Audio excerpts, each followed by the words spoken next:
I'm Zizi of Zizi and Madeline Bake, and as you can see, my partner in crime, my niece Madeline, is not with me today because she's the busiest girl you ever saw. And she had cheerleading practice, and she's working, and she's taking online classes this summer, so she's just a busy girl. So anyway, I'm filming without her. She and I had filmed this previously, but we had a camera glitch and didn't know it, and the last 5 minutes were missing, so we didn't know it till we started to edit. So here I am doing it over again, and we're going to have today basic yellow cake with runny chocolate icing. Now this is a cake when I was growing up everybody had. Everybody's mama made this cake. My mama made this cake, and it just kind of disappeared over the years, you know. That's been a lot of years ago.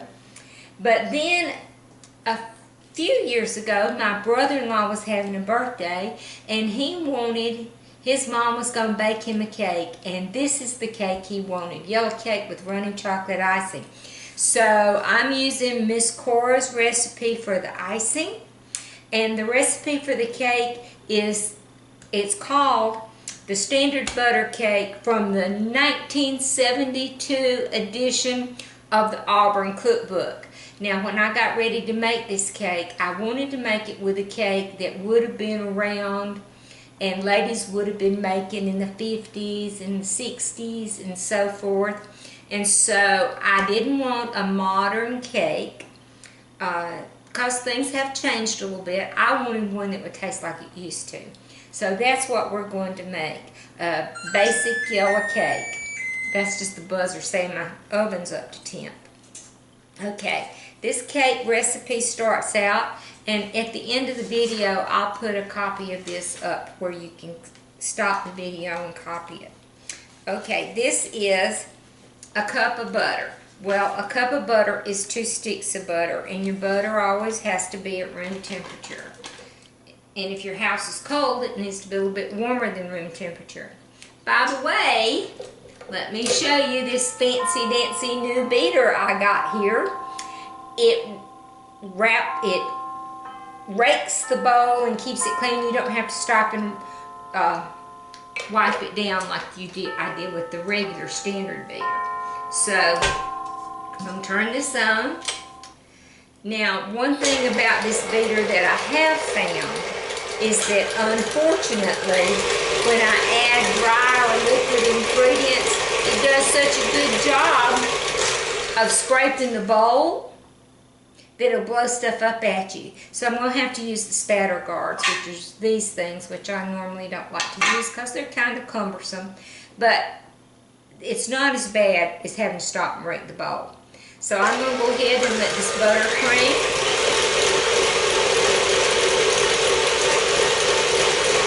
Okay, I'll let the butter cream for a little over a minute until when I looked at it, I could tell it had all been mixed. There were no kind of lumps or anything in it. So that's what I did. The next step is to add 2 cups of sugar. Now, this is a liquid measure cup. I'm using it because it's easier to pour into here for one reason. But I also did a little experiment, and I actually measured this out in a dry measure cup, the little tin cup, which I don't see one right here, but I've probably got it around here somewhere. Anyway, I used that and leveled it up with a spoon or the back of a knife and got it smooth, and then I poured it into here, which is a liquid measure. And sure enough, when I pour it into here, it is a little bit less than 2 cups. It's close, but it's not exactly 2 cups. So I would not want to use this if, you know, when it's critical. I would use the regular dry cup. So I'm going to turn this on and let it get incorporated. Pouring it slowly. And then when it gets all incorporated, you turn it up KitchenAid, that's at about 7. And you let it go until it's light and fluffy. And I always try to do it for at least 2 minutes and sometimes longer. So I'll be back. Well, a little more than 2 minutes have passed, and this is something that I really can't tell you about exactly. The recipes always say until light and fluffy, and that's exactly what you want it to be. When it's been going for about 2 minutes, you will begin to notice a change in the way it looks. And all I can say is it's lighter and fluffier. Just no good way to describe that other than light and fluffy. But it's a visible change. So somewhere around the 2 minute mark at this temperature that I'm cooking at today. My kitchen's kind of warm, so it's been longer. Okay, so now the next thing we do is beat in 4 eggs. Room temperature eggs. You always want your butter at room temperature, and you always want your eggs at room temperature. Now you'll see that I'm adding this spatter guard, which there's got to be a better way to make a spatter guard, but I'm sure if there was, KitchenAid would have come out with it by now. Anyway, because with this super duper new beater, it does tend to splash up. So you're going to add them one at a time, and then you just pour 1 egg. When the yolk goes out, you figure it's a whole egg. And turn it up till you can't see pieces of yellow anymore. And then you turn it down. And here goes egg number 2.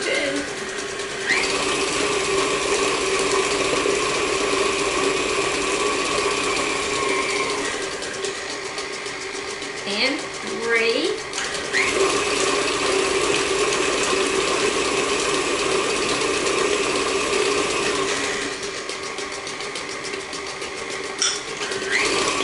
And egg number 4.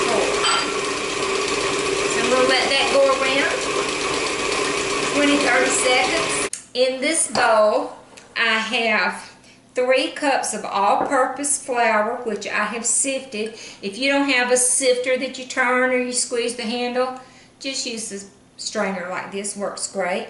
You just take your flour and you put it in here and just sift it through like that. I think it makes a difference when flour is sifted, so I always sift mine unless it says not to. Okay, this is where, with this new beater, whoof, it comes out. So I'm going to do this carefully and using the spatter guard. Yep, there it fluffed up. Now I'm going to do this in 3 additions. And you go flour, liquid, flour, liquid, flour. You always start and you always end with flour. Okay? I'm going to add about half of my milk. It's a cup of milk I've got here. Turn it up and let it get all mixed.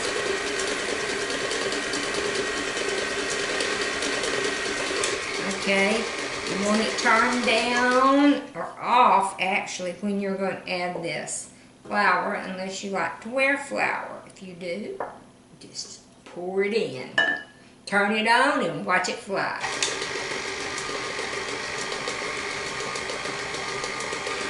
And this new beater really does a good job of wiping down the edge of the bowl. I think I need to add a little bit more. I don't think I added a whole third of it that time.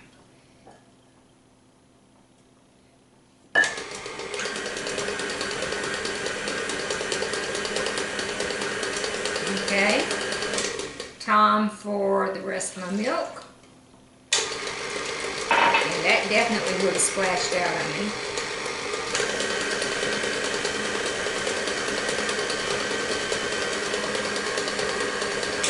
Okay, and now I'm going to add the rest of the flour. And I forgot to tell y'all that in this flour, I have mixed in 4 tablespoons of baking powder.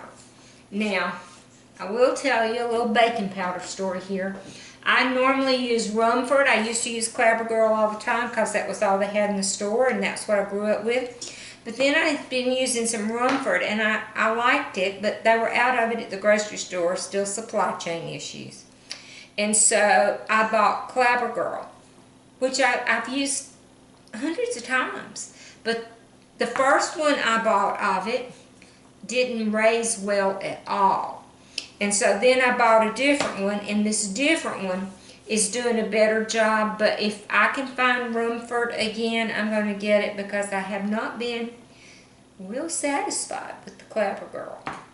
And I also added a ½ teaspoon of salt to this recipe. The Auburn Cookbook did not have any salt, and when I looked in their cake recipes, none of them had salt. Okay, you just want that to incorporate. You do not want to mix it a lot, because if you want a tough cake, mix it a lot after you get it all together. One thing I have not added is my teaspoon of vanilla. And I'm just telling you, this cake wouldn't be very good without a teaspoon of vanilla. Okay? And I just did what you should never do right there. Always hold your spoon not over the bowl, because if you over pour it, you'll have ruined it. So don't do what I did. I won't ever do that again for you, I promise.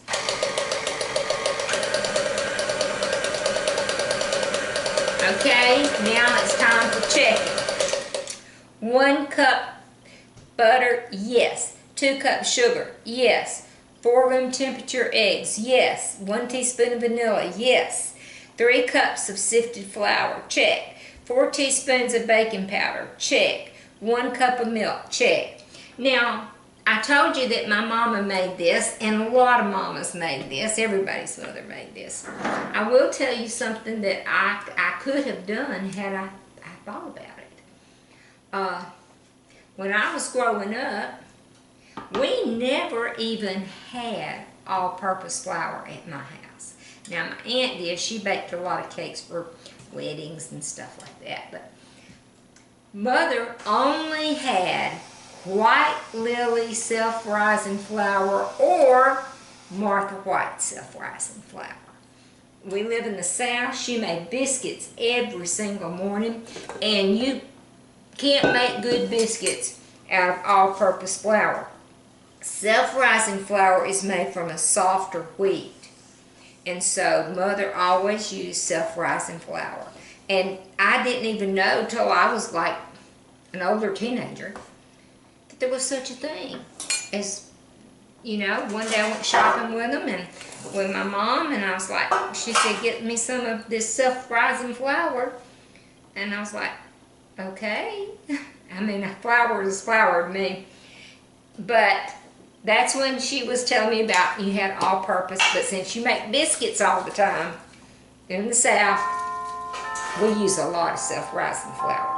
Okay, I'm using Baker's Joy. If you want to take your time and rub butter all over your pan and then put flour on it and shake it and hit it on the thing to get rid of it on the counter, to get rid of the excess, go right ahead. I, however, use Baker's Joy. Well, not today. What happened?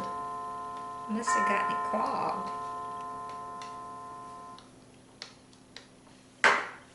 Wait a minute. I always have 2 cans of Baker's Joy. I don't know what's going on with that one. It just quit spraying. But this one didn't. Okay. Is that not funny?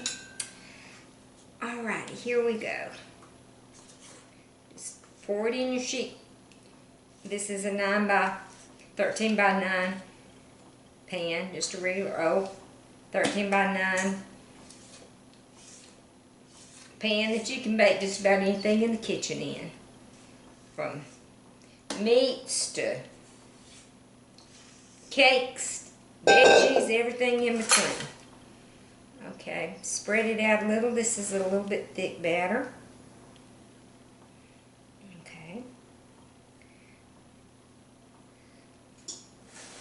I'm going to cook it at 350 degrees, and it said bake it in 2 8-inch rounds. Well, since I'm not baking it in 8-inch rounds, and I'm going to have to just go with the flow on this, I'm going to set the timer for 25 minutes. But basically the way I'll know it's done is, first of all, by aroma. You can smell a cake when it gets to cooking and is almost done. And secondly, I'll stick a broom straw in it.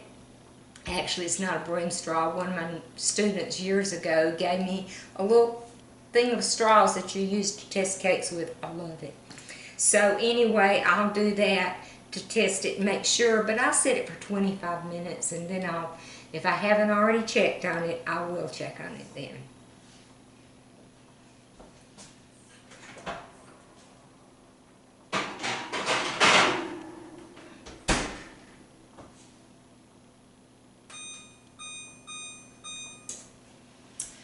Okay, it's in the oven, and while that's cooking, I'm going to clean the kitchen up.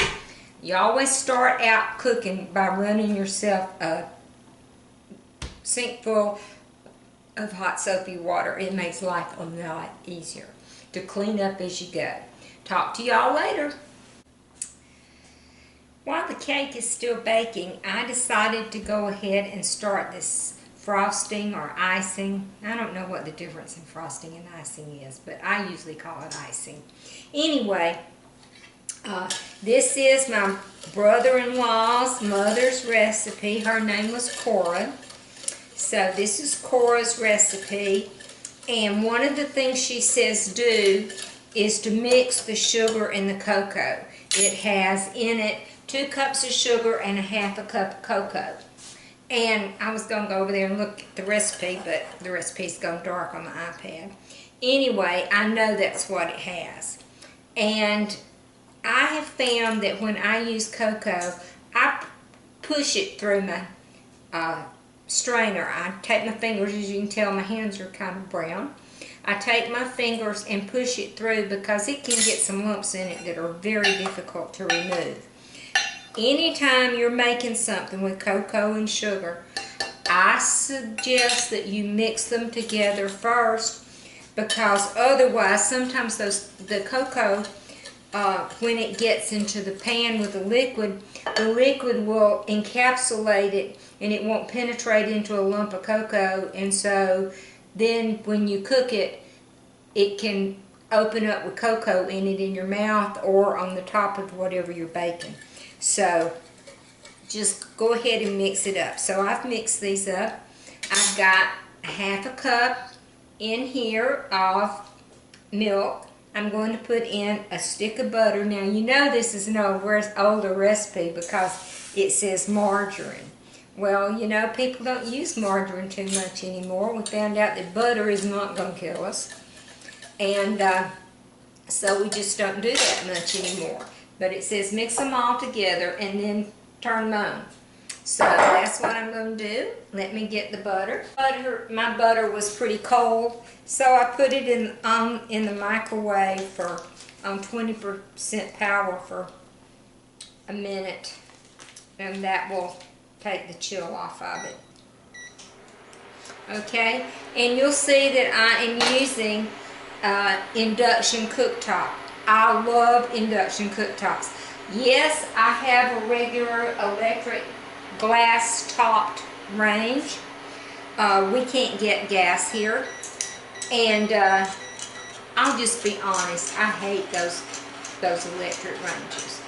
They stay hot, takes them forever, I burn stuff on them. I just hate them.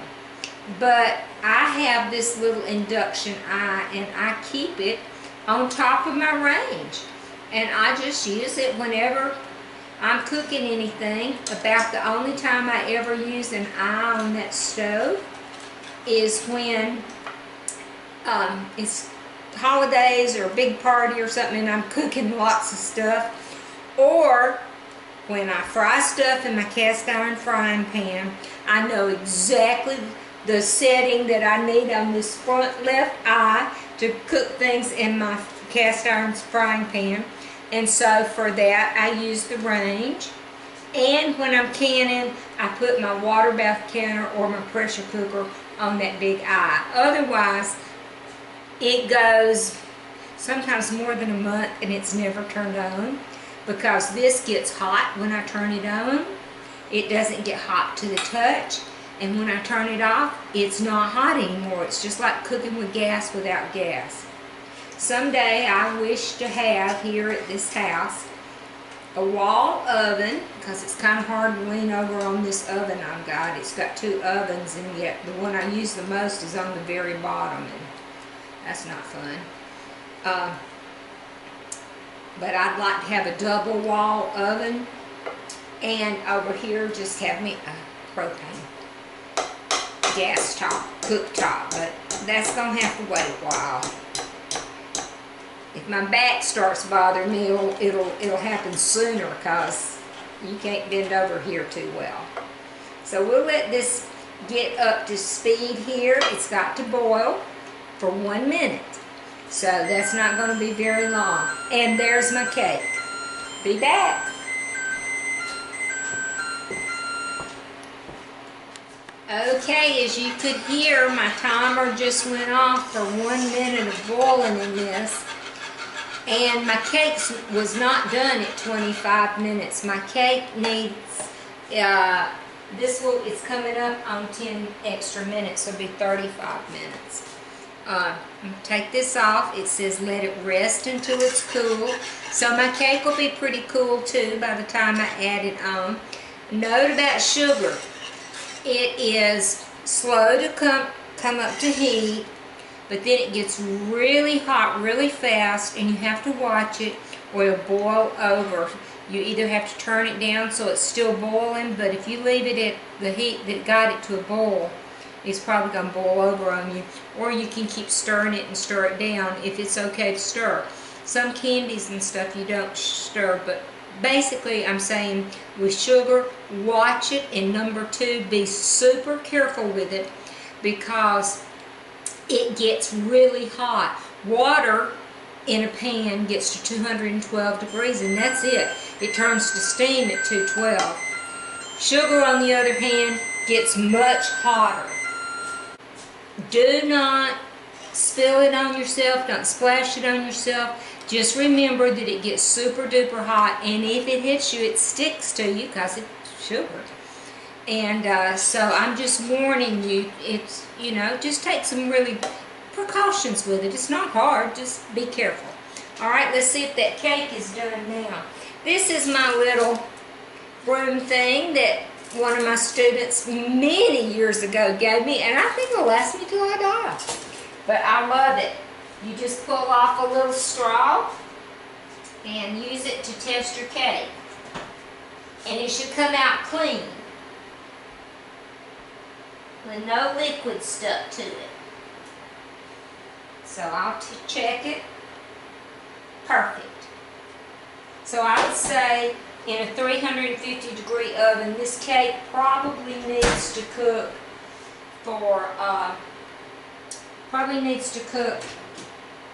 for 35 minutes, or at least that's in my oven. It needed to cook for 35 minutes. Now I'm fixing to take this cake to church here in a few minutes, so it's not going to be real cool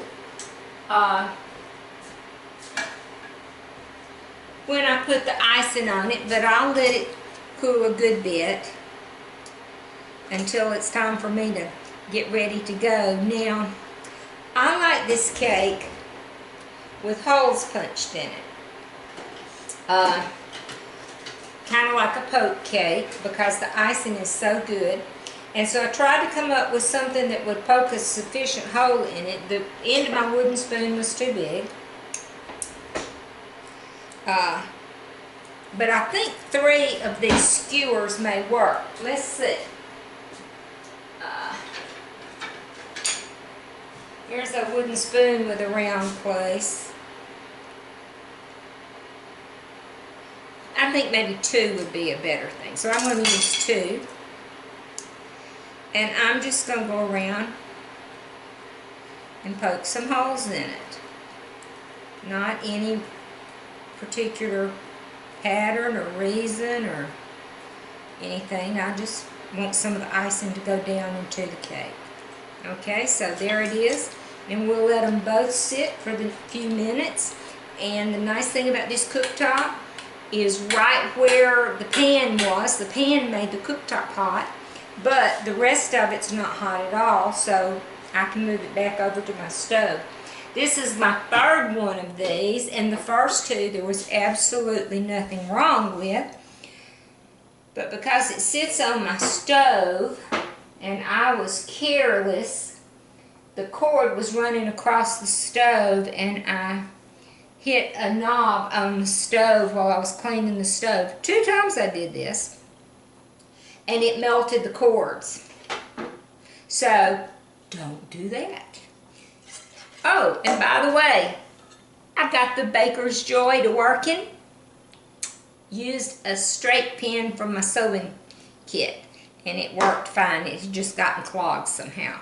Isn't that funny that I'll be talking about how good it was and it let me down. See y'all in a few minutes. We're back. This is cooled about 10-15 minutes. The cake is still warm. The icing is getting thick. It's getting hard. You can see how thick it is. And so I'm going to have to put it on here because it's going to be too thick if I don't. And besides that, it's time. Now I added a teaspoon of vanilla and a dash of salt. I always put a dash of salt in any icing or anything. It just takes some of that sweetness away. But anyway, don't add your vanilla until it's cool because vanilla will boil out. It has a real low, it's alcohol, and it has a real low boiling point. And so if you put it in while your stuff's still hot, all the flavor will dissolve, will boil away. So wait till it's cool to do that. And I'm going to stir it up here and try to get it where it's not so thick. And that seems to have done the job. And so I'm just going to pour it over, like so. And then I'll take the spatula and smooth it out some. But I actually want it to go down in those holes, and I want it not to be so thick that it won't do that, go in the holes we poked in it. So I think it's going to work. Okay, got it poured over, and I can see that it's gone down in some of the holes. Left the little craters on the top, so I'm filling those back up. Make sure I get some in the corner. Now, I've been doing a keto diet for months now. I have had to have some knee surgery, not replacement, but some surgery. And they told me that every pound, the doctor said every pound I took off would make like 4 pounds difference in the pressure on every step I took. And I want to die with the knees I've got. I don't want to have them replaced. And I injured these, so one last year and one this year. Torn meniscus. And they say I'm okay cartilage-wise and stuff. I just had to have those repairs made. But I wouldn't lose weight because it's the healthy thing to do, and I wouldn't lose it because I look better. But when it came to mobility, ooh, yeah, I don't like sitting still. So here we've got this ready, and even though I'm on the keto diet, in just a minute, I'm going to take a bite of it.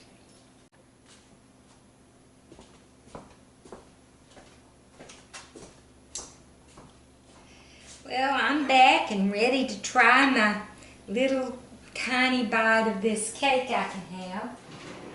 I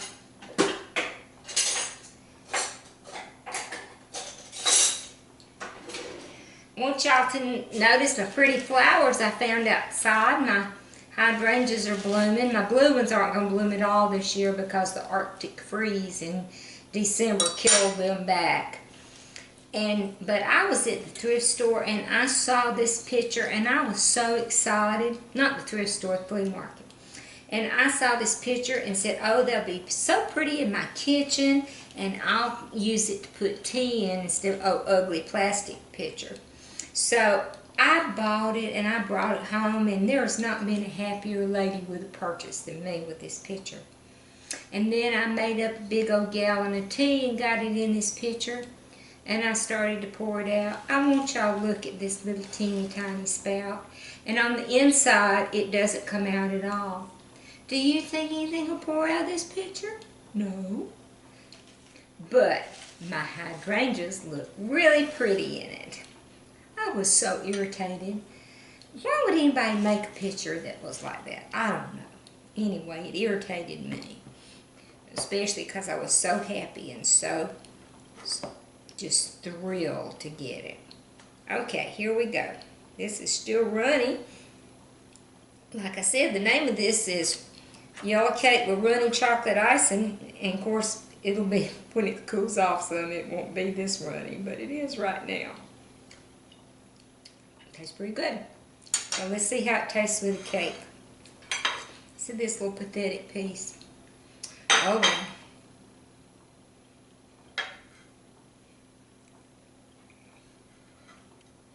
So let's see.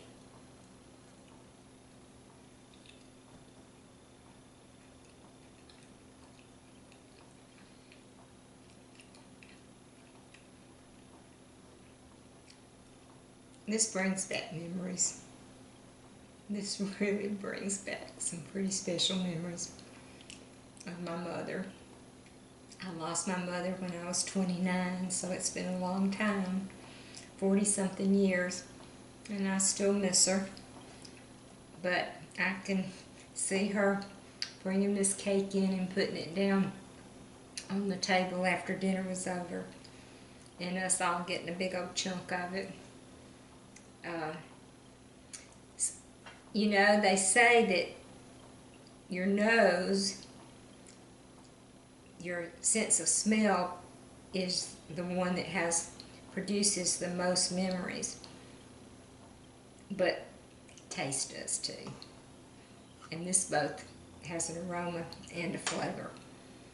So if you lived in the South and your mama made this cake, I want you to try it, and it may be something that brings back memories for you too. As Julie Charles would say, bon appetit.